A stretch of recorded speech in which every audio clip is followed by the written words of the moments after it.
so chapter 2 is all about gear, and there is a million different ways you could go with this if you are a brand loyalist or if you just kind of want what is most expensive. There's different ways that you can kind of go about this section. So lots of trial and error and rent before you buy. And I will just kind of go through what I find seamless for my systems. But the most important thing is choosing the right gear for you and what you're doing. So if you're doing a hybrid wedding and you have to do photo and video at the same time, you need equipment that is not only going to have great battery life, great buffer speeds, but you also need it to do a great job in low light conditions. So the main importance here is backups of backups and making sure that things are foolproof. So I guess I will start from the beginning. So traveling with gear, I've done a lot of different types of bags and pelican cases and foam roll, all the things. So what is easiest for me is to have like a big backpack and maybe like a tote with different flashes and maybe my styling kit. So I had the Peak Design messenger bag, the 35L, which was great, but it didn't serve me because of the zippers. There was too many zippers and things would fall out. So this is the Nomatic, I guess I'm not sure, Nomatic. It is water resistant. It has adjustable interior so you can put your different, however it fits you best. And then it also has 2 zippers up here for batteries, memory cards, all that kind of stuff. It has a water bottle slot, and it also has a secret pocket for either a laptop, or I put like my emergency kit in there as well. This works for me. So that is and it was kind of like my brand color, so it made sense for me. And then as far as my other randomness, whatever you have can work, but you'll find what works for you best. I do like a computer bag almost, and then I put just like my essentials, car keys and deodorant, hairspray, things that I need, but also I'll house like my flashes and my belt bag.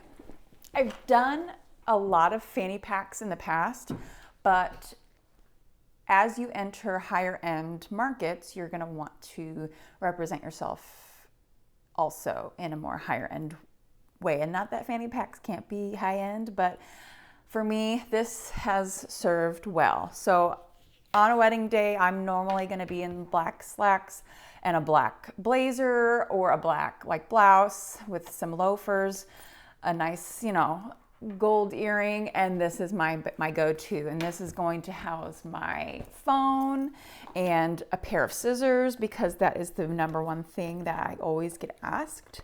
I also usually carry a Tide-to-Go stick, a pen, chapstick, and a Band-Aid just because that is like the normal things that people are asking. And then I also keep my car keys in here so I don't lose them. So that is normally in my belt bag. During the wedding, during the ceremony and reception, I will keep an extra battery or 2 and a backup memory card so that I don't need to carry around my entire kit and my entire backpack.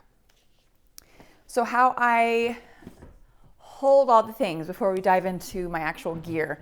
So diving into how I'm holding all the gear, you could do the spider harness, the belt harness. I prefer for how I shoot, I prefer my harness on my shoulders just because I feel like I can use both if I need to, and I can kind of drop one down and it be safe. So there are a million different brands.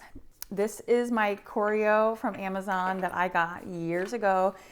I need to clean it because it has been sweated through so many times, but it has never failed.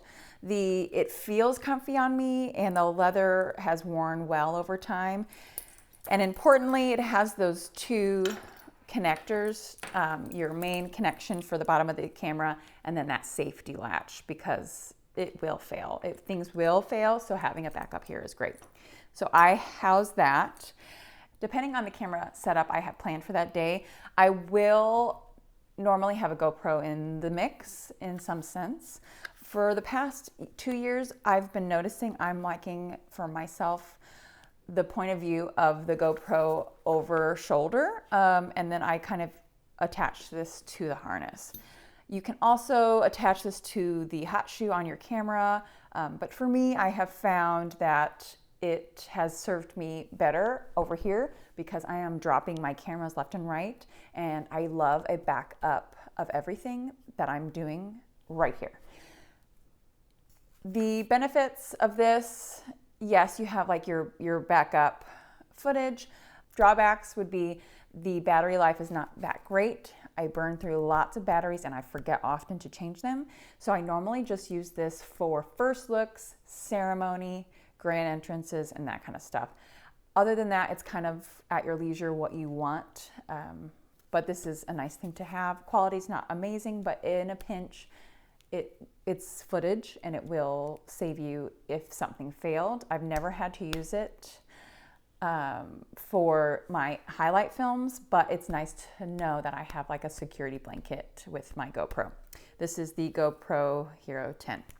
All right, so I have a gear checklist for you. Everything is customizable. Everything is going to fit differently for each individual creative. So use this with a grain of salt, but this is what has worked for me the past couple years. So I will start from the top and go to the bottom. So I always, at minimum, will have 3 camera bodies. For how I shoot, that works best for me. I have done hybrid with 2. It's not as seamless for me, but 2 camera bodies minimum. For me, I like 3. So I have 2 Z6 IIIs, and then I also have a Sony a7 IV. That serves me well. My Nikon are gonna be on my hips, and then my Sony is gonna be my wide shots, and I really like that recipe for how I like to document days. So with the lenses, it really is pick your poison. Lots of people like zooms, lots of people like primes. I like both. So for my camera that is doing more of those wide angle shots on my Sony. So on my Sony, I have the 28-75 2.8 Tamron lens. It has that kind of wide angle if I need, and if I need to get tighter. I feel like that is the most versatile for video, and I don't think I would ever want something as like a prime because I don't have as much flexibility. I do appreciate the higher f-stop just because I don't really need a lot of bokeh with the wide shots. I want with my video setup for my wide shots and my rolling footage, I want things to be in focus, and I don't mind if there's a lot of f-stops.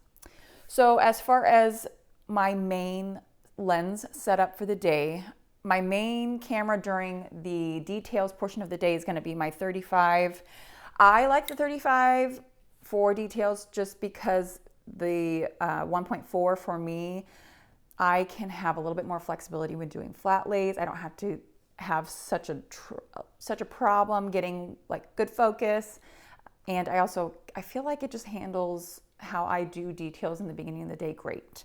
So the Tamron 35 1.4 is my go-to for the very start of the day, and also is great for like establishing shots for details, dress, the venue, that kind of stuff. And also it also gives me, I'm also, when doing the day, I'm getting those stills first and then kind of mixing in the B-roll footage and, you know, doing a little bit of everything. So throughout the day, I'm also doing shots on this and those wide shots. So that is my go-to lens in the morning.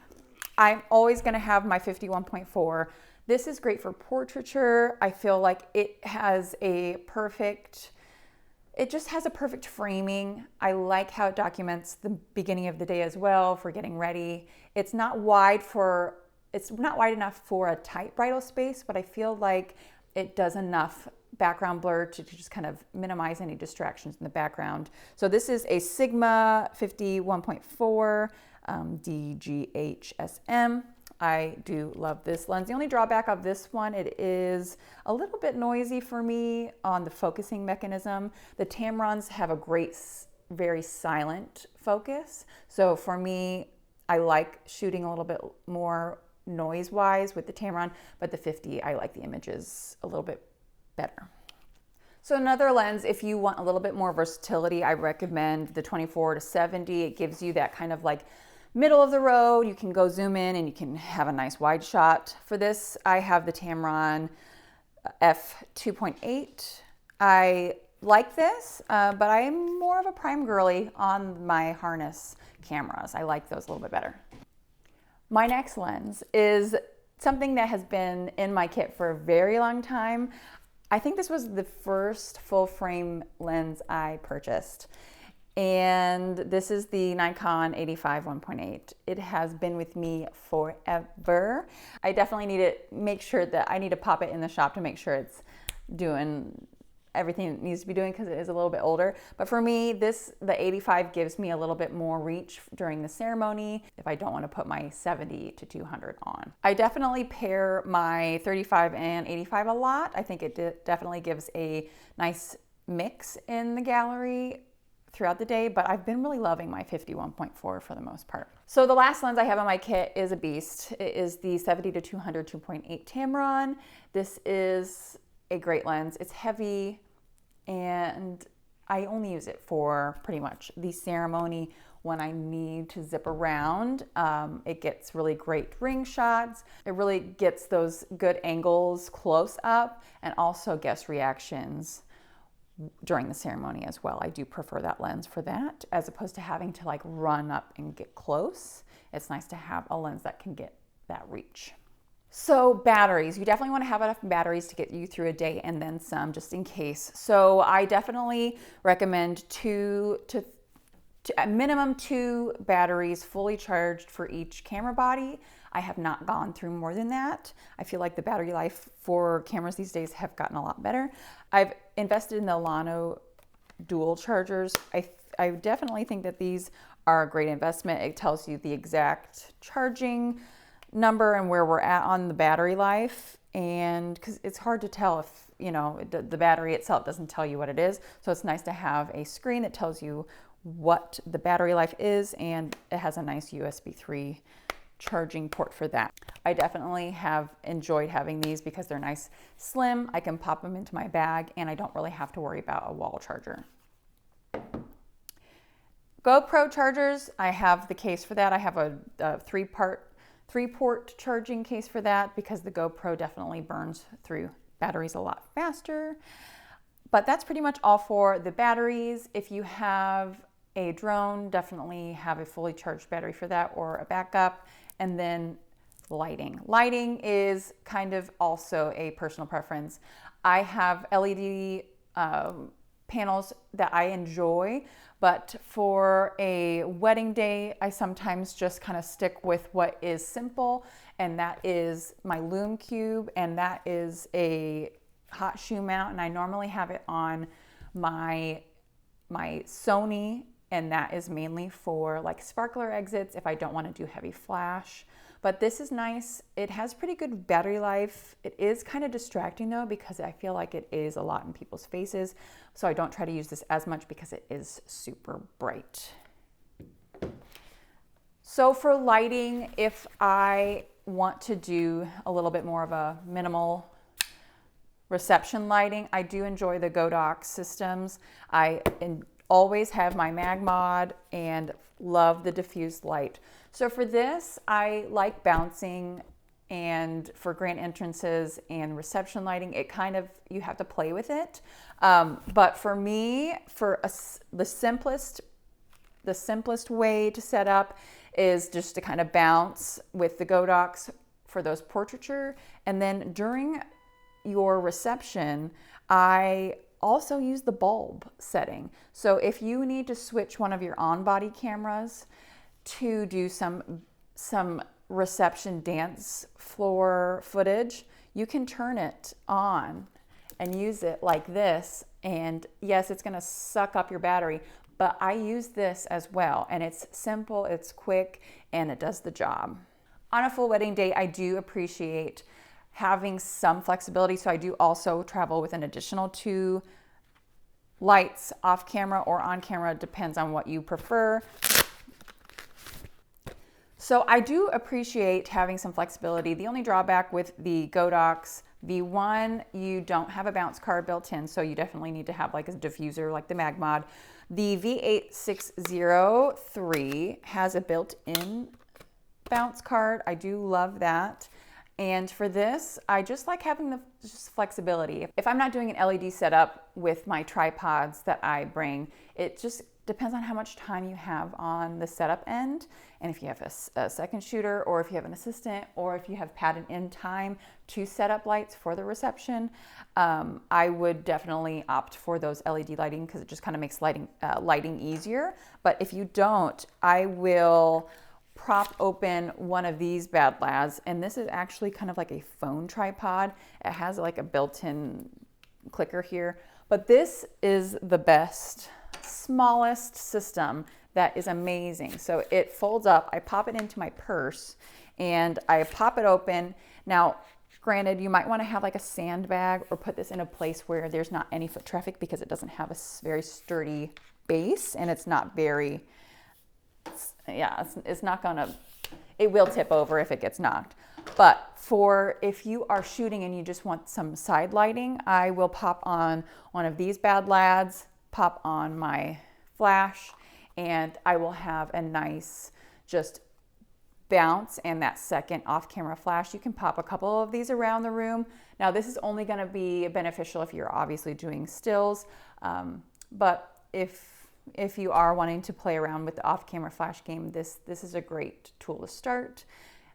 If you are doing video intermittently, you're gonna want that steady light, but this is great and will enhance your overall lighting techniques for grand ballrooms, reception lighting, and it just gives you more flexibility. So definitely invest in some tripods, get yourself some lighting, and just play around with it. I've done a lighting course before and I really recommend doing one just because a photographer that is well-rounded and that can do lighting in any scenario and different techniques is gonna be the best investment. Invest in yourself, invest in education, and that way you can be confident going into any lighting scenario. Going on to memory. So memory cards, you can invest in cheaper ones, more expensive ones. I have always done the Extreme Pro as long as it has a 170 or 200 MBS,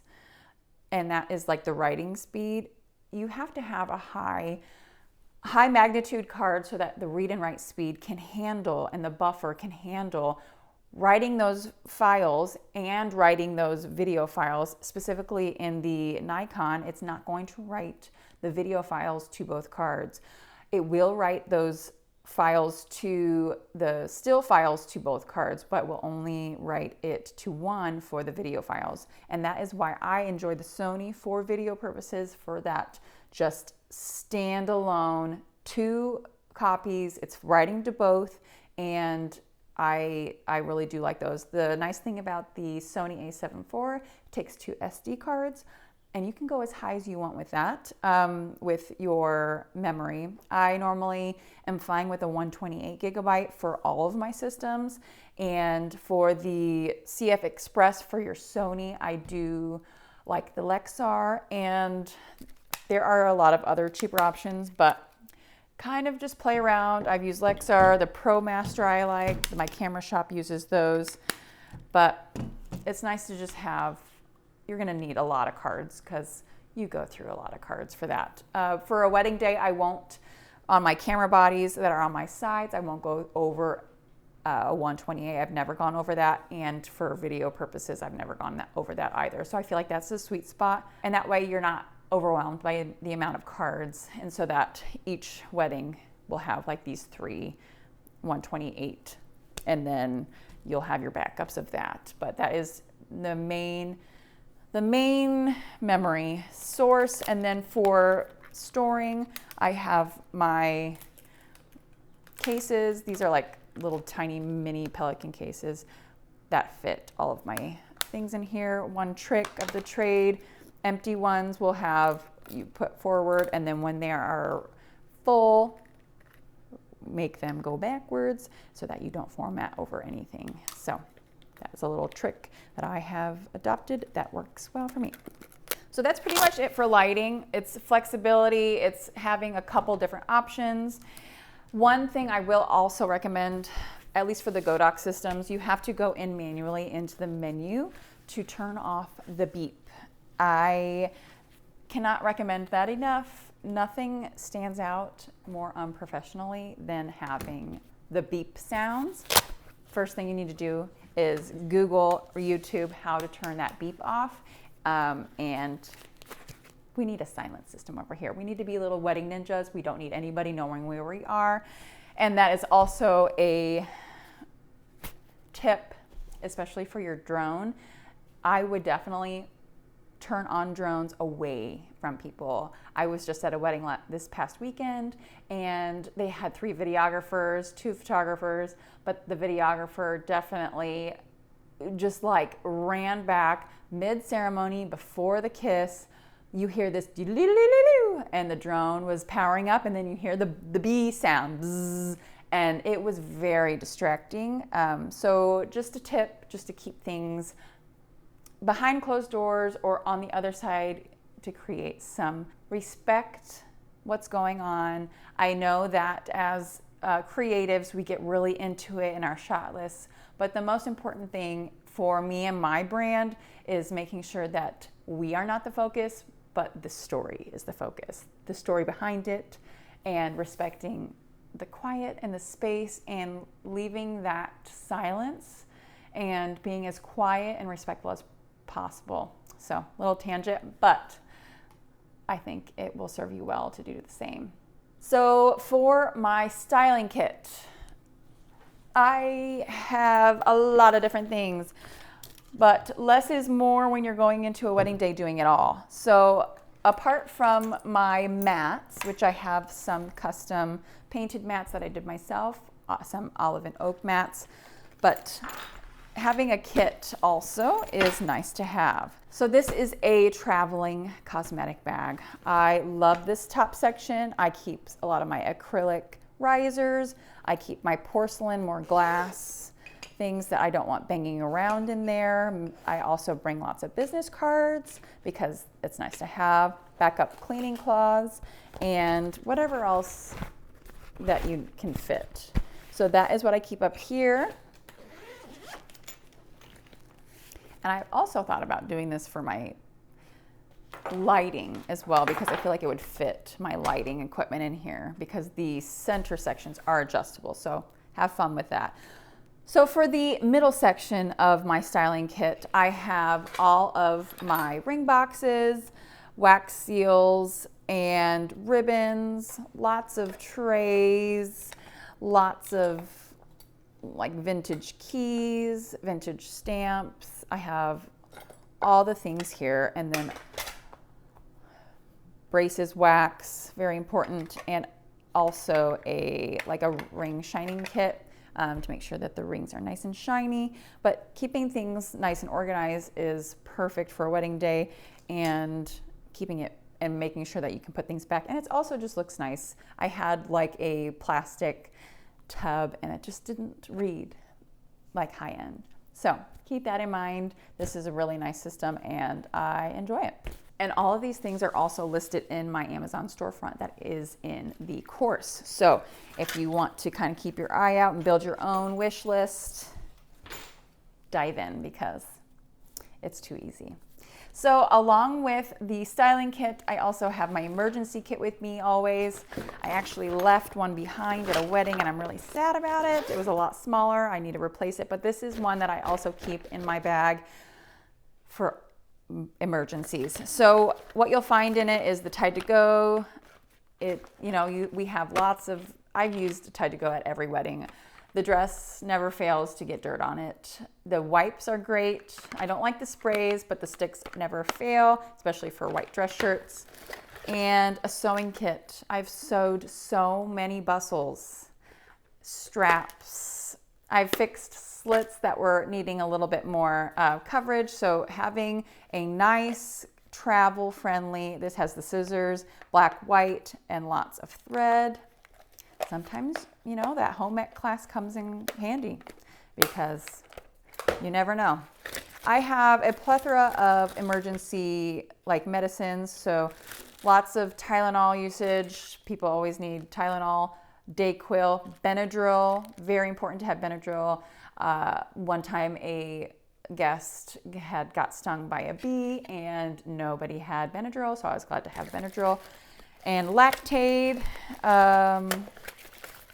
That's pretty much all the medicine I have. Band-Aids get used every wedding, almost every wedding. So having a couple different sizes of Band-Aids.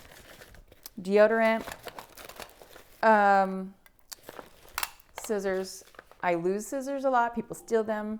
But also it's nice to always have scissors because those are also the number one. Keep that on your person, in your bag. Fashion tape. I use a lot. I have a speaker in here. If people are getting ready and they don't have any like background jams and they don't have a speaker, it's nice that you have a speaker. And also, if my couples do love it, I hook this onto my harness. But during the day, this has come in handy because atmosphere is everything. And you know, nobody wants to get ready and put makeup on without some background music. So important. And a gajillion safety pins, bobby pins. So that is my emergency kit. And a pen. Pens get used every time. Signing something, the planner needs to check something off, pens. Or somebody needs a pen for their card. So that is my emergency kit. One thing that I didn't mention that I do carry around, a lint roller, always well used. Lens wipes, cloths. Sometimes it's nice to have some makeup remover wipes, wet wipes, any wipes, because it never fails when the first look happens with the dad or the groom that the makeup transfers. So it's nice to have something to get that off. And yeah, it's just nice to be prepared and to know kind of what's happening before, anticipating what might happen. Always great to have some tissues in your kit as well, or in your little fanny pack or your belt bag, because it is inevitable that somebody's gonna have some joyful tears, hopefully, and that you will be ready to help out. And just in case, clear umbrellas, the bubble umbrellas, I have 12. You can get them used or open box on Amazon. I have that linked. I use those often, and it's nice to have, and also to, you know, make sure that your couples have peace of mind if we need to bring them out, that you have a bunch in your trunk. As far as tripods, and the most important tripod I think is going to be the one that I'm using right now on your wide angle shots for your third camera, for all of those ceremony shots and the footage that is going to be it's going to be the main source of all of that video content. So I've done a lot of monopods. I've had some fall. I definitely recommend a tripod. For me, it's the small rig. It is compact, it's sturdy, adjustable, and I have adjusted the tripod head to have that nice swivel and movement because the normal small rig doesn't have that. So definitely invest in a good carbon fiber small rig or tripod so that your third body is safe. Nice to have is a rain jacket in your kit and also a camera cover or rain protection. I have a couple in the past. There's a lot of different ones out there, but just to be, you know, proactive if you need it, especially for your tripod one. Even a hot shoe one that can have a little pop-up umbrella over it can protect your lens. I know that a lot of our systems nowadays are water sealed, but we don't really want to test that.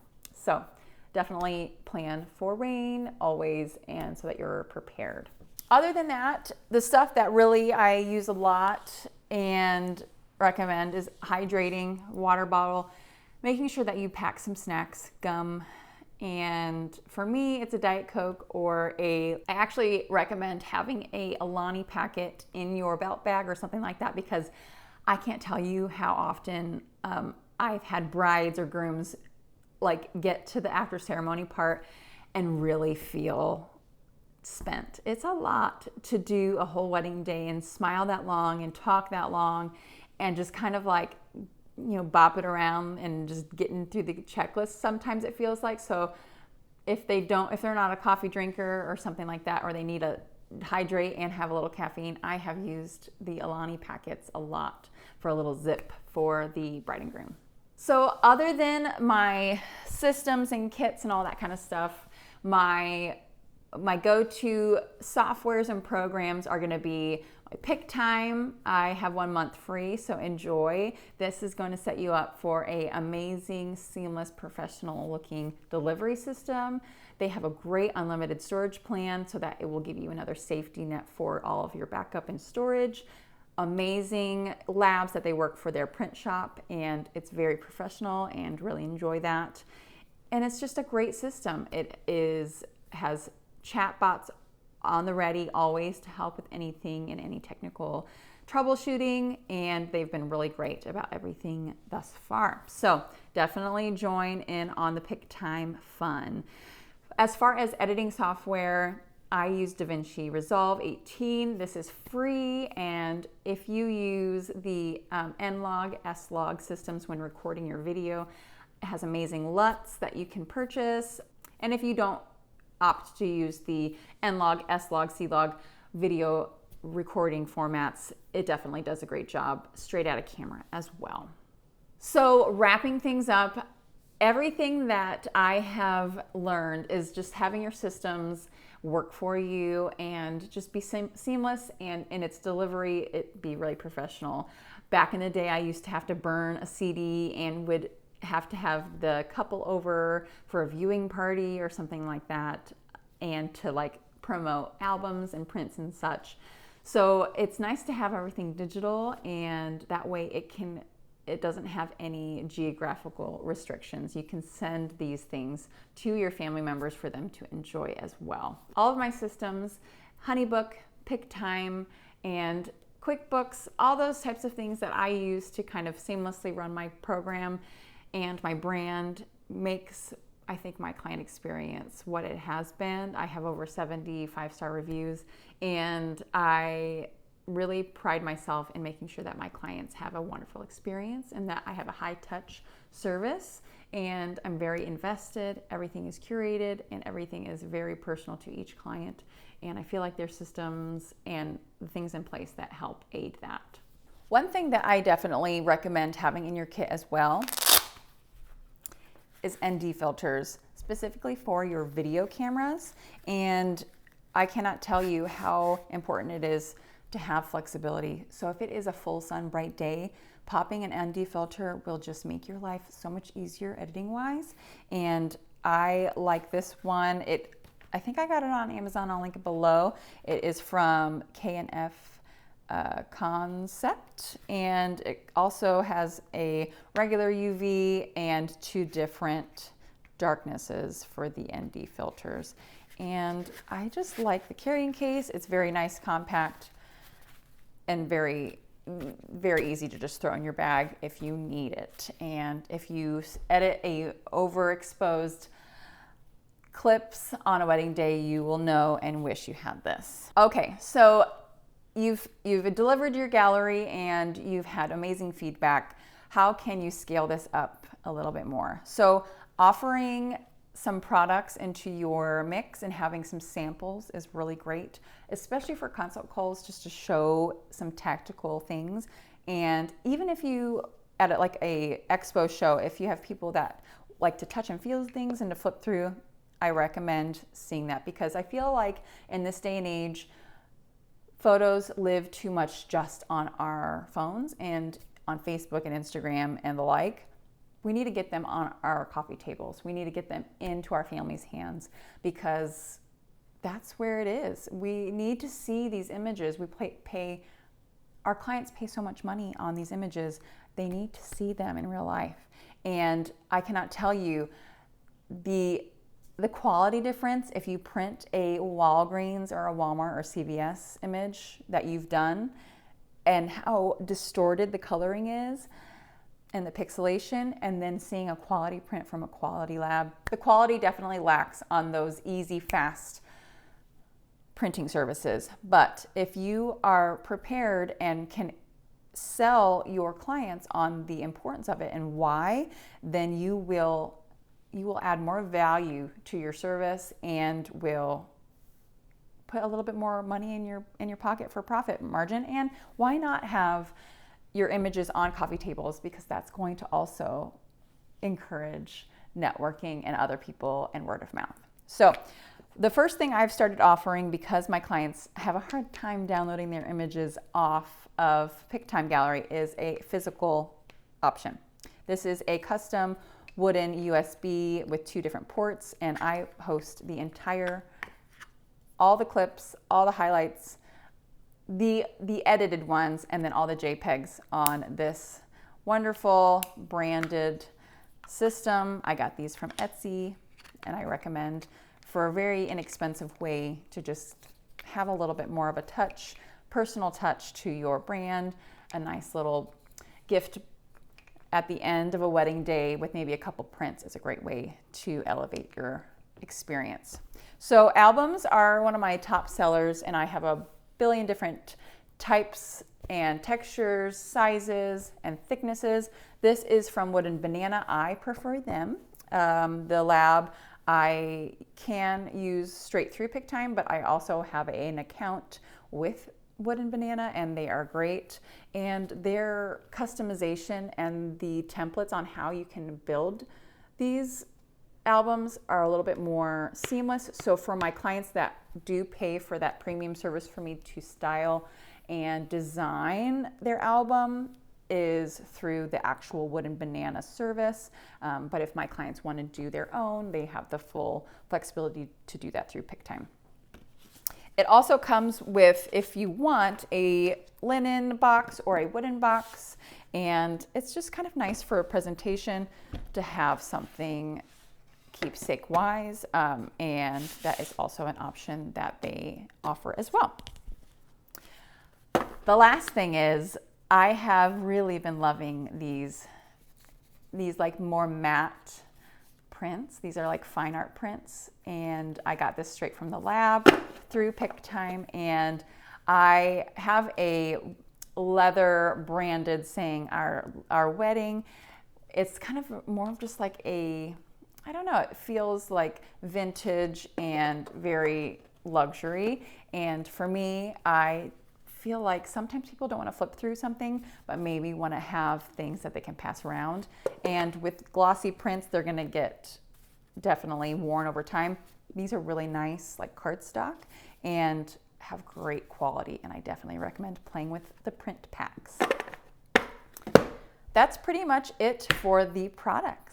Now, if you opt for a cinematic highlight trailer with a nice song overlaid in the background, or you want to have the flexibility of having and capturing audio to integrate into your films to kind of layer in that personal story to your films, audio is hard and tricky. And the most important thing with audio is backups. So I have a couple different things that I've been trying. I use the Tascam DR10L Pros, and I prefer that for my main source of audio, and then having some wireless options.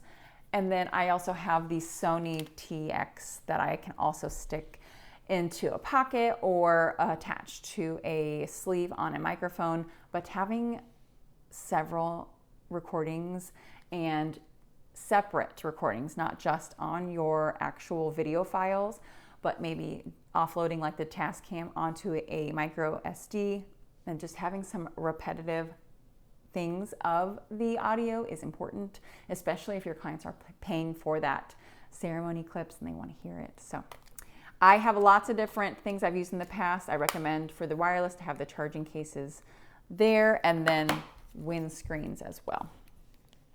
So that's pretty much it for all of my gear. I hope you guys enjoyed the mass amount of things.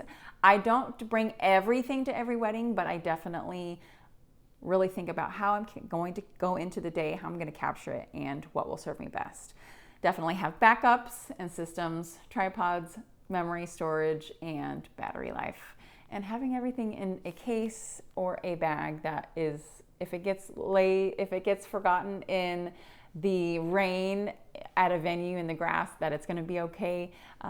But just be prepared and have fun. You can have the most expensive camera in the world. You can have the most expensive system and fancy flashes and all the things. But if you don't know how to use them or work them, the inner workings, the menus, and to really create things that are straight out of camera amazing, then it doesn't matter. So depending on if you have a $800 budget or if you have a $10,000 budget for your systems, do with what you have and invest in something that's going to handle and really serve you well. So I hope you enjoyed, and let's jump into chapter 3 next. Standing on the edge of something beautiful, under the colors of a burning sky.